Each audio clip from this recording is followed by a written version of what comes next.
Assalamu alaikum warahmatullahi wabarakatuh. Yan uwana, yau na zo mana da wani labari da zai kayatar da ni da ku baki daya. Miji ne da matarsa, sai ya dawo daga aiki sai ya tarar da matar tasa. Sai yake tambayar ta, kin yi sallar la'asar? Sai ta ce a'a. Sai kuma ƙara tambayar ta, shin kin yi sallar la'asar? Sai ta ce a'a. Sai ce me yasa? Sai ta ce ta dawo daga aiki ne a gajiye, sai ta dan kwanta ta yi bacci.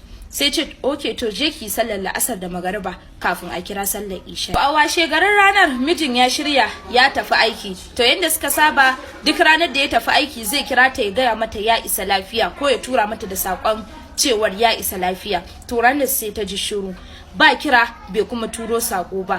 Da ta ji shiru sai ta dauki waya ta kirawo, shiru, ta tura sako, shiru. To daga nan sai ta fara jin yaya ne, irin ko lafiya ko ya je ko bai je ba, duk ta fara cewa. Ta ci gaba da kira amma shiru. To bayan wasu sa'o'i sai ya kira ta, sai ta daga a firgice, yaya ka isa lafiya? Sai ke cewa ya isa lafiya kalau. Sai ta ce tun yaushe? Sai ce tuntuni. Sai ta amsa a fusace, ka isa tuntuna amma baka kira ni ka gaya mun ba?